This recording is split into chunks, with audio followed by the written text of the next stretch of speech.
Hello everyone, welcome back to my YouTube channel. आज इस video में हम लोग पढ़ेंगे विल्फ्रेड ओवन के लिखे गए द स्ट्रेंज मीटिंग नाम के एक पोएम के समरी के बारे में। और इस वीडियो में इस पोएम की लाइन बाय लाइन समरी आप लोगों को पढ़ाना चाहता हूं और आप वीडियो आखिर तक देखिए। और इस वीडियो के एंड में मैं आपके क्वेश्चन से रिलेटेड कुछ की पॉइंट्स एंड थीम्स के बारे में भी बताऊंगा जो आपके एग्जाम्स के लिए बहुत हेल्पफुल होगा। और ऐसे ही वीडियो आप लोग देखने के लिए मेरे चैनल को सब्सक्राइब एंड लाइक कर दीजिए। मैं एचएस फाइनल की प्रिपरेशन के लिए इंग्लिश और अल्टरनेटिव इंग्लिश की वीडियो डालता रहता हूं, तो उन वीडियोस को पाने के लिए आप कृपया मेरे चैनल को शेयर एंड सब्सक्राइब कर दीजिएगा। तो आइए इस वीडियो को शुरू करते हैं। तो इस पोएम का नाम है स्ट्रेंज मीटिंग, जिसका मतलब होता है अजीब मुलाकात। ठीक है, और इसको लिखा गया था विल्फ्रेड ओवन के द्वारा। तो let us first discuss about Wilfred Owen. Wilfred Owen is regarded as one of the greatest war poets of World War One. तो विल्फ्रेड ओवन को वर्ल्ड वॉर वन के महानतम कवियों में से माना जाता है। Much of his early poems were influenced by the romantic poetry of Shelley and Keats. लेकिन उनके पहले दौर के जो पोएम्स थे वो ज्यादातर शैली और किट्स के द्वारा प्रभावित थे। इसका मतलब होता है कि वो पहले जो पोएम्स थे वो ज्यादा बेसिकली रोमांटिक पोएम्स थे। ठीक है, Siegfried Sassoon, a contemporary poet of Wilfred Owen, encouraged him to apply his own experiences as a soldier and helped him in developing his own unique style and voice as a war poet। तो उसी जमाने के और एक war poet Siegfried Sassoon, जो Wilfred Owen के contemporary हुआ करते थे, उस वक्त के एक महान कवि हुआ करते थे, उन्होंने विल्फ्रेड ओवन को सजेस्ट किया कि आप अपना जो एक्सपीरियंस है वॉर का, उनके ऊपर आप भी क्या करो, पोएम लिखो। और उन्होंने ही एक्चुअली विल्फ्रेड ओवन को हेल्प किया था एक नया सा स्टाइल क्रिएट करने के लिए और वॉर पोएट बनने के लिए। Some of the central themes in his poetry include death, suffering, psychological trauma and futility of war। और ये चारों जो वर्ड है ये बहुत इंपॉर्टेंट है, आप लोग ध्यान देना कि विल्फ्रेड ओवन के जितने भी पोएम उसके बाद उन्होंने लिखे वॉर के ऊपर, उन सब में कौन से थीम्स देखने के लिए आपको मिलेगा वो है डेथ, आपको डेथ के बारे में मिलेगा, आपको मिलेगा सफरिंग के बारे में कि वॉर के दौरान लोगों को कितना सफर करना पड़ता है, एंड साइकोलॉजिकल ट्रॉमा, और जो वॉर से साइकोलॉजिकल ट्रॉमा होता है, मानसिक जो एक दर्द से गुजरना पड़ता है सोल्जर्स को, उसके बारे में उन्होंने बहुत खूबसूरती से अपने पोएम में एक्सप्लेन किया है। एंड और सबसे ज्यादा वो ये बताना चाहते हैं थ्रू द पोएम के वॉर जो है वो कितना फ्यूटाइल है, कितना अर्थहीन है, कितना मीनिंगलेस है। और यही उनके वॉर पोएम्स का मेन मूल विषय हुआ करता था। His first collection of poetry title poems, तो उनका फर्स्ट जो पोएट्री का कलेक्शन था उसका नाम था पोएम्स करके, जो पब्लिश हुआ था 1920 को, 2 years आफ्टर हिज डेथ, जो उनके मृत्यु के 2 साल बाद पब्लिश होता है। Some of his most popular poems, उनके कुछ और पॉपुलर पोएम्स में से है Dulce et Decorum Est, Anthem for Doomed Youth, Futility and Strange Meeting. तो ये उनके कुछ फेमस पोएम में से एक है। Wilfred Owen died in action during the World War I on November 4 at the age of 25। और क्योंकि वो खुद वॉर में इन्वॉल्व थे, वर्ल्ड वॉर में उन्होंने पार्टिसिपेट किया था एज ए सोल्जर, और उसी वर्ल्ड वॉर वन के दौरान उनकी मृत्यु भी हो जाती है 25 के एज में। बहुत कम उम्र में उनका देहांत भी हो जाता है। तो ये तो हम लोगों ने पढ़ लिया विल्फ्रेड ओवन के बारे में। तो चलिए हम लोग summary, line by line summary हम लोग पढ़ लेते हैं। ओके, तो strange meeting by Wilfred Owen. तो स्ट्रेंज मीटिंग का मतलब होता है एक अजीब मुलाकात। ठीक है, तो यहां पे जो मुलाकात है इट इज बिटवीन 2 सोल्जर्स। ठीक है, 2 सोल्जर्स के बीच में मुलाकात होता है, और वो भी कब, आफ्टर डेथ के बाद।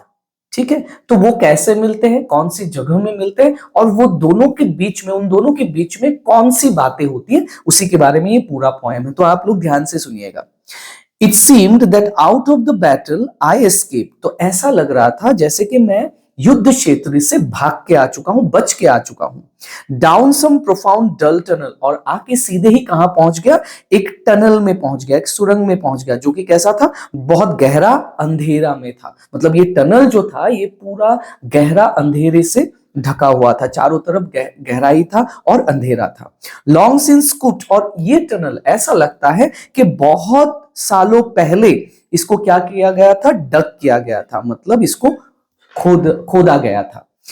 थ्रू ग्रेनाइट विच टाइटेनिक वॉर्स एट ग्रोइंड, और इसको, ये जो टनल है इसको किसके बीच में खोदा गया था, डग किया गया था, ग्रेनाइट्स के बीच में, जो बड़े बड़े पत्थर है उनके बीच में बनाया गया था। और इसको किसने बनाया था, बहुत सालों पहले, बहुत बड़े बड़े, टाइटेनिक का मतलब होता है कोलोजल, ठीक है, कोलोजल का मतलब होता है वेरी बिग और ह्यूज। तो बहुत बड़े बड़े वॉर्स जो हुए थे, इसका मतलब टाइटेनिक वॉर यहाँ पे रेफरेंस है वर्ल्ड वॉर का। तो इस वर्ल्ड वॉर के वजह से ये टनल बना था, वर्ल्ड वॉर के दौरान ये टनल बना था, और उस वर्ल्ड वॉर ने ये टनल बना दिया जो बहुत गहरा है और बहुत अंधेरा है। तो अचानक वो युद्ध क्षेत्र से, बैटलफील्ड से वो इस टनल में पहुंच जाते हैं। Yet also there encumbered sleepers groan, लेकिन फिर भी इसमें उन्होंने क्या देखा कि ये पूरा जो टनल है इट इज एनकम्बर्ड। एनकम्बर्ड का मतलब होता है रेस्ट्रिक्टेड, ब्लॉक्ड। किससे ब्लॉक्ड है, स्लीपर्स, मतलब सोए हुए लोगों से भरा हुआ ये टनल। चारों तरफ उनको क्या दिखाई दे रहा था कि लोग सोए हुए हैं। जनरली यहाँ पे स्लीपर्स वो लोग होते हैं जो सोए हुए हैं, और स्पेशली यहाँ पे रेफर किया गया है सोल्जर्स को। सोल्जर्स पड़े थे चारों तरफ। ग्रोन, और बहुत सारे जो सोल्जर्स थे वो क्या कर रहे थे, ग्रोन कर रहे थे। ग्रोन का मतलब होता है दर्द में कराहना, दर्द में चिल्ला रहे थे।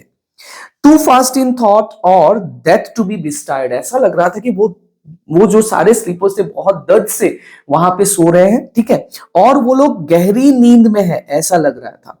टू फास्ट इन थॉट और डेथ, और शायद वो नींद नहीं, वो डेथ में है, शायद वो लोग मर चुके हैं। मतलब ऐसा लग रहा था कि वो सारे सोल्जर्स बहुत भयानक दर्द से गुजरे हो, और ऐसा लग रहा था कि वो सारे जो सोल्जर्स हैं वो गहरी नींद में है, या तो फिर वो मर चुके हैं, डेथ में है।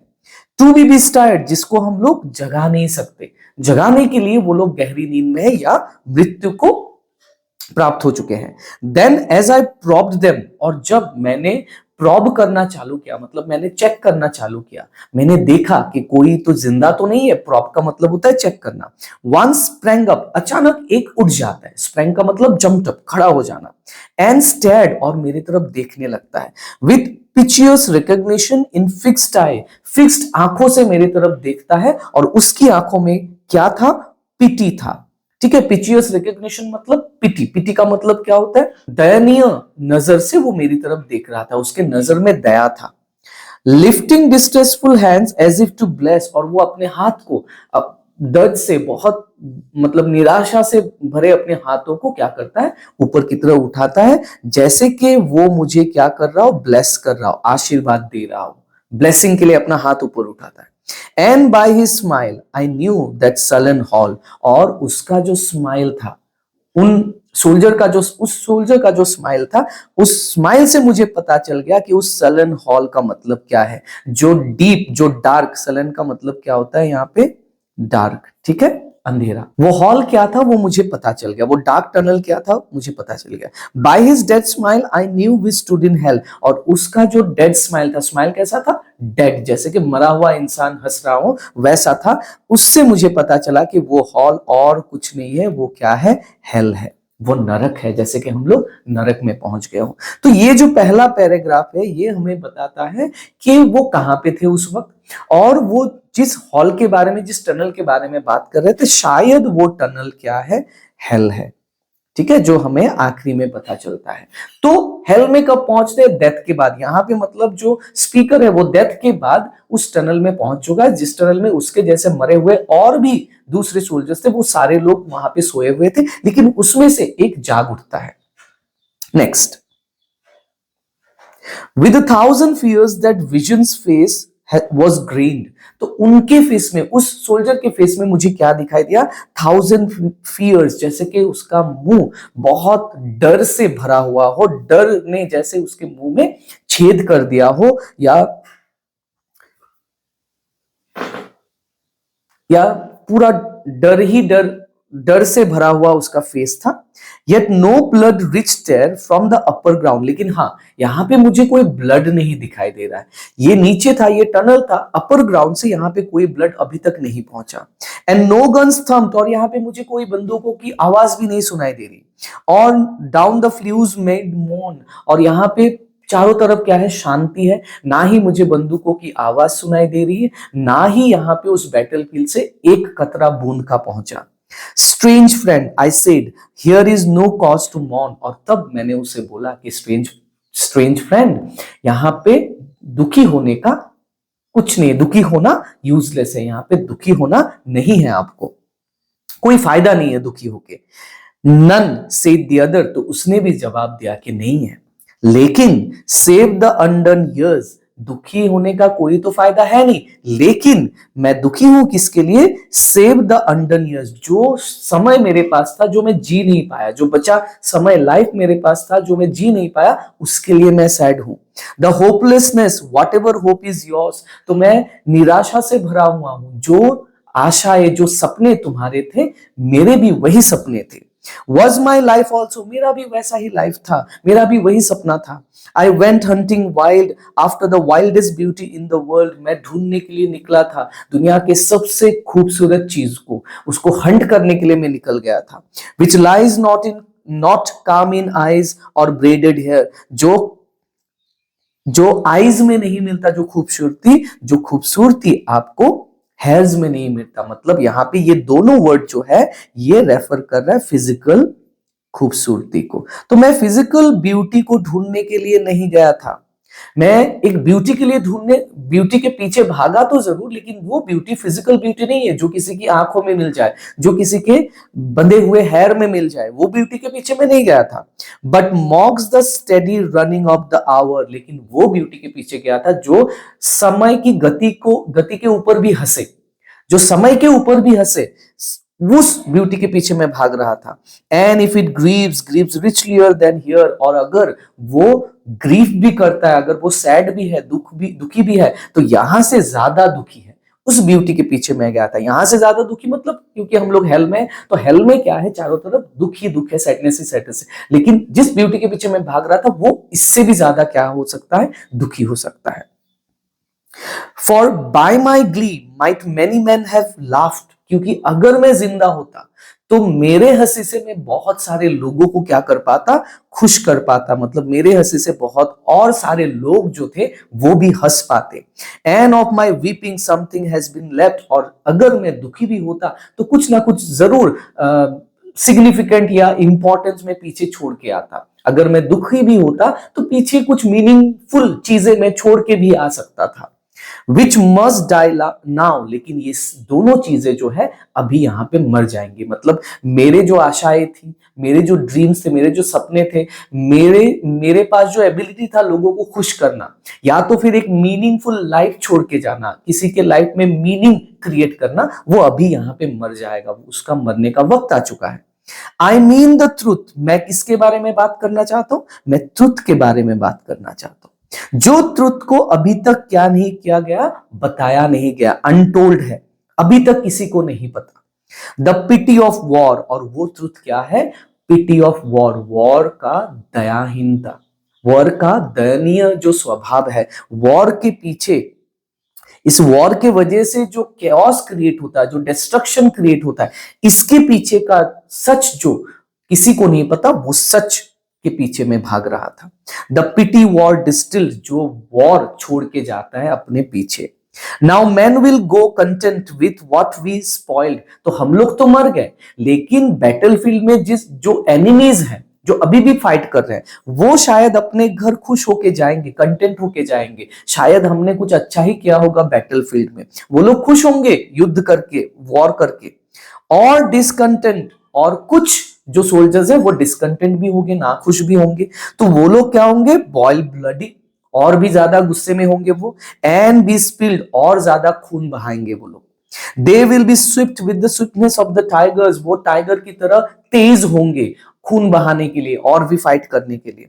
नन विल ब्रेक रैंक्स दो नेशन ट्रैक फ्रॉम प्रोग्रेस, तो गवर्नमेंट भी जो है वो ये नहीं समझ पाएगा कि जिस वॉर में एंगेज्ड हो, मतलब हमने जिस वॉर में हम लोग पार्टिसिपेट कर रहे हैं, इस वॉर ने हमारे नेशन को क्या कर दिया, पीछे लेके गया, दैट मीन्स बैकवर्ड लेके गया है, किससे, डेवलपमेंट से, प्रोग्रेस से दूर लेके जा रहा है, ये वॉर प्रोग्रेस से दूर लेके जा रहा है। तो उस गवर्नमेंट को पता नहीं है, उन लोगों को पता नहीं है, वो हाई रैंकिंग ऑफिसर्स को पता नहीं है कि जिस वॉर में वो लोग इन्वॉल्व है, यही वॉर उनके देश को, उनके नेशन को पीछे धकेल रहा है। करेज वॉज माइन, मैं बहुत साहसी था, बहुत करेजियस था। एंड आई हैड मिस्ट्री, और मैं बहुत मिस्ट्री से भरपूर भी था, रहस्य से भरपूर भी था। विजडम वॉज माइन, मैं बहुत वाइज भी था, बहुत स्मार्ट भी था। एंड आई हैड मास्टरी, और मैं बहुत स्किल्ड भी था। मास्टरी का मतलब क्या है? स्किल्ड मतलब वो अपने आप के बारे में बात कर रहा है कि जिस वॉर ने मुझे खत्म कर दिया, इस वॉर ने एक्चुअली मुझे नहीं, मेरे अंदर जो करेज था उसको खत्म किया। ये उनके पोटेंशियल के बारे में बात कर रहे हैं। मतलब इन दोनों लाइन में हमें क्या पता चलेगा कि उनका जो पोटेंशियल है, स्किल है, उनके बारे में पता चलेगा कि वो कितने स्किल्ड थे, कितने पोटेंशियल उसमें उनमें भरा हुआ था। तो वाइज थे वो, कितने मास्टर थे। लेकिन इस वॉर ने एक अच्छे लाइफ को, एक अच्छे स्किल्ड इंसान को खत्म कर दिया, उनके लाइफ को बर्बाद कर दिया। To miss the march of this retreating world, हाँ मैं देख जरूर नहीं पाऊंगा कि जो पीछे जाते हुए इस दुनिया को, मतलब ये दुनिया आगे नहीं बढ़ रहा है वॉर की वजह से, ये पीछे चला गया, और इस पीछे जाते हुए दुनिया को, रिट्रीटिंग का मतलब पीछे जाना, मैं देख नहीं पाऊंगा। Into vain citadels that are not walled, वो लोग पीछे जा रहे हैं कहां पे? वेन सिटाडेल में। वेन सिटाडेल मतलब, सिटाडेल का मतलब होता है फोर्ट्स, किला। तो ऐसे किले में वो लोग जा रहे हैं जो क्या नहीं है, वॉल्ड नहीं है, जो फोर्टिफिकेशन नहीं है, चारों तरफ उसके बॉर्डर नहीं बना हुआ है। तो उन सिटाडेल्स में जा रहे हैं, उन किलों में वो लोग जा रहे हैं, मतलब ऐसे सिटीज में जा रहे हैं वो सेफ नहीं है, जो प्रोटेक्ट नहीं कर सकते, क्योंकि वॉर ने पूरा चारों तरफ सबको क्या कर दिया? डिस्ट्रॉय कर दिया। Then when much blood had clogged their chariot wheels, और जब वो लोग पीछे जा रहे होंगे तो उनका जो चैरियट का व्हील है, रथ का व्हील है, जो वो जैम हो जाएगा, क्योंकि वो लोग ब्लड के ऊपर से जा रहे हैं, बैटलफील्ड के ऊपर से जा रहे हैं, तो ब्लड उनके व्हील्स को क्या कर देगा? जैम कर देगा। तो जब ये जैम करेगा, आई वुड गो अप, मैं ऊपर जाऊंगा। Wash them from sweet wells, और उनके जो व्हील्स है उनको मैं साफ करूंगा स्वीट वेल से, मतलब मीठे कुएं के पानी से मैं उनको साफ करूंगा। इवन विद द ट्रूथ, मैं ट्रूथ भी उन लोगों को बताऊंगा। दैट लाई टू डीप फॉरटेन्ड, जो बहुत गहरे अंधेरे में छुपा हुआ है, उनको पता नहीं है सच्चाई के बारे में, मैं उनको सच्चाई भी बताऊंगा, सच्चाई भी दिखाने का कोशिश करूंगा। I would have poured my spirit without stint, मैं क्या करूंगा? अपना पूरा जो एनर्जी है, पूरा जो स्पिरिट है, सोल है, वो डाल दूंगा उस वॉर में, उस बैटलफील्ड में। लेकिन but not through wounds, not on the cess of war, लेकिन मैं युद्ध नहीं करूंगा, मैं फाइट नहीं करूंगा। हाँ मैं बैटलफील्ड में जरूर जाऊंगा, मैं उनके व्हील्स जो जैम हो जाएंगे उस व्हील को साफ करने के लिए जाऊंगा, मैं उन लोगों को सच्चाई दिखाने के लिए जाऊंगा, लेकिन उस वॉर में मैं पार्टिसिपेट नहीं करने वाला, उस वॉर में मैं किसी को मारने वाला नहीं हूं, उस वॉर में मैं वायलेंट एक्ट नहीं करूंगा। ओके मतलब उनको पता चल गया कि उन्होंने जो वॉर में किया वो यूजलेस था, वो वायलेंट था, वो जरूरी नहीं था, वो फ्यूटाइल था। Foreheads of men have bled where no wounds were, और उस वॉर ने क्या छोड़ा? सिर्फ वुंडेड इंसान ही नहीं छोड़ा, जो इंसान जिनके सर में कोई वुंड भी नहीं है, ठीक है, लेकिन फिर भी वुंड है, जो जिनके मतलब फिजिकल हार्म नहीं हुआ, लेकिन उनके दिमागी तौर पे वो लोग क्या है? वुंडेड है। तो वॉर जो है क्या करता है? सिर्फ किसी को फिजिकली वुंड ही नहीं करता, फिजिकली मतलब चोट ही नहीं पहुंचाता, वो दिमागी तौर पे भी लोगों के दिल में क्या छोड़ जाता है? चोट छोड़ जाता है। तो ये सच्चाई जो है ये लोगों को पता चलनी चाहिए, और मैं ये बताने के लिए ऊपर जाऊंगा, मैं फाइट करने के लिए नहीं जाऊंगा। I am the enemy you killed my friend, और अभी उसने अपना आइडेंटिटी बताया पॉएट को, ठीक है, और वो ये बता रहे हैं कि मैं वो एनिमी हूं जिसको तुमने मारा है मेरे दोस्त। I knew you in this dark, और मुझे पहले ही पता चल गया था। फॉर सो यू फ्राउन, जब तुमने फ्राउन किया था, तुम जब बड़ी बड़ी आंखें करके मेरे तरफ देख रहे थे, तभी मुझे पता चल गया कि वो तुम ही हो जिसने मुझे कल मारा था। Yesterday through me as you jabbed and killed, yesterday कल ही तुमने मुझे मारा था, कैसे? जैब करके, अपना जो नाइफ है, डैगर है, उसको मेरे पेट में भोंकते हुए तुमने मुझे मार दिया था। आई पैरिड, मैं मतलब हिल नहीं पाया, मैं फ्रीज हो गया। But my hands were loath and cold, मेरा हाथ जो था वो भारी हो चुका था, मेरा हाथ जो था वो ठंडा पड़ गया था जब तुमने मुझे मारा और मैं रिएक्ट कर नहीं पाया। लेट अस स्लीप नाउ, तो चलो दोस्त हम दोनों मिलके अभी सो जाते हैं। मतलब ये जो स्पीकर जिससे मिला था उस हॉल में, जो जाग गया था सोए हुए सोल्जरों के बीच में से, ये वही इंसान था जिसको स्पीकर ने वॉर में, बैटलफील्ड में कल ही मारा था। और जब स्पीकर खुद मरता है और वापस उस टनल में पहुंच जाता है तो वही स्पीकर उसको बोलता है कि देखा दोस्त, वहां पे हम लोग दुश्मन थे लेकिन यहाँ पे देखो, यहाँ पे हम लोग दुश्मन नहीं, यहाँ पे हम लोग दोस्त है, फ्रेंड बोल के बुला रहे हैं। और तुम्हारा जो, मतलब हम दोनों एक ही थे, सेम ही थे, तुम्हारे भी सपने थे, तुम्हारे भी होप्स थे, तुम्हारे भी ड्रीम्स थे, तुम्हारे भी बचे हुए दिन थे जो तुम स्पेंड नहीं कर पाए। तुम मेरे जैसे तुम भी किसी को खुश रख पाते, मेरे जैसे तुम भी अपने लाइफ को मीनिंगफुल बना पाते। लेकिन देखो इस वॉर ने क्या किया, इस वॉर ने तुम्हारा और मेरा, हम दोनों का जो फ्यूचर है उसको खराब कर दिया। और सिर्फ हम दोनों का ही नहीं, इंसानों का नहीं, इसने नेशन को भी पीछे धकेल दिया प्रोग्रेस से। ठीक है, ये उन सिटीज को मतलब डिफेंसलेस बना दिया, अभी सिटी डिफेंसलेस बन चुका है। ठीक है, इस वॉर ने क्या किया, इस वॉर ने उन इंसानों के दिमागी तौर पे भी चोट पहुंचाई जो इस वॉर से बिना किसी वुंड के घर जाएंगे। दिखने में उनके बॉडी पे कोई वुंड नहीं है, कोई घाव नहीं होगा, लेकिन उनके दिमाग पे बहुत चोट पहुंचेगा। तो ये वॉर इतना खतरनाक है। इस वॉर के पीछे जो ये सच्चाई है ये लोगों को पता चलनी चाहिए, और अभी मरने के बाद ये तुम्हें और मुझे पता चला। तो दोस्त अभी इनके बारे में सोच के तो फायदा नहीं, चलो हम दोनों मिलके यहाँ पे सो जाते हैं। तो that is the summary of the poem. ठीक है, अभी इस पोएम में से आप लोग अगर क्वेश्चन आंसर्स अटेम्प्ट करोगे तो आप याद रखना इन की पॉइंट्स को। ठीक है, कि ये पोएम इन कुछ की पॉइंट्स को टच करता है, जैसे कि futility of war. Futility of war का मतलब होता है, ये पोएम हमें बताता है कैसे वॉर क्या है, फ्यूटिल है। फ्यूटाइल का मतलब होता है यूजलेस, मीनिंगलेस है। ठीक है, उसके बाद हमें क्या पता चलता है, शेयर्ड ह्यूमैनिटी, मतलब उस वॉर में जो सोल्जर्स फाइट कर रहे हैं उन सबका जो लाइफ है वो सेम है, उन सबका जो ड्रीम्स है अपना अपना वो सेम है, उन सबका जो होप्स एंड एस्पिरेशन है वो सेम है। तो इन दोनों जो सोल्जर्स है ये आपस में एक दूसरे के क्या थे, एनिमी थी बैटलफील्ड में, लेकिन यहां पे पहुंचने के बाद उनको पता चलता है कि ये दोनों लगभग सेम ही हैं। तो जो बैटलफील्ड में फाइट करते हैं वो एक्चुअली अलग अलग नहीं, वो सेम होते हैं। तो इसी को शेयर्ड ह्यूमैनिटी बताया गया है।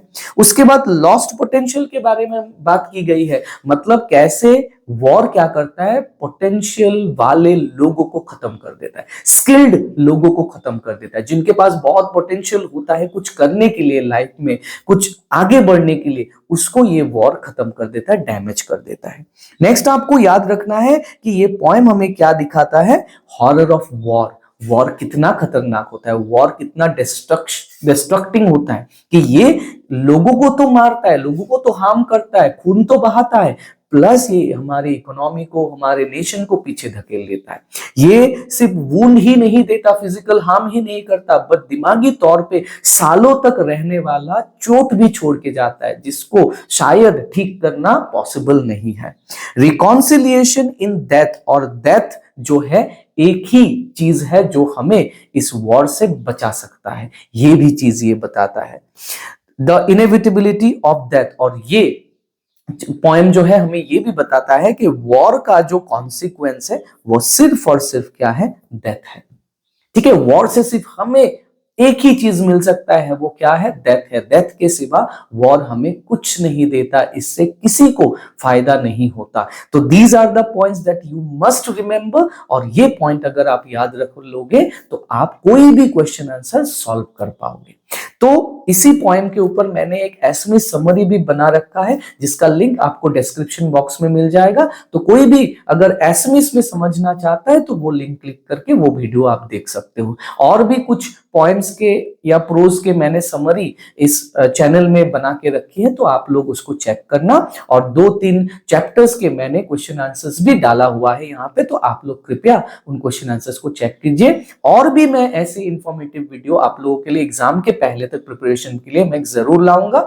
मैथ प्लस इंग्लिश के प्रिपरेशन के लिए वीडियोस लाता हूं और ऑल्टरनेटिव इंग्लिश के लिए, तो आप लोग उन वीडियोस को आप लोगों तक सही वक्त पे मिल जाए तो आप मेरे चैनल को सब्सक्राइब कर दीजिए और ऐसे ही इंफॉर्मेटिव वीडियो आपको मिलती रहे और मुझे इंस्पिरेशन मिले और भी ऐसे वीडियो बनाने के लिए, तो कृपया मेरे वीडियो को आप लाइक भी कर दीजिए। तो थैंक यू वेरी मच।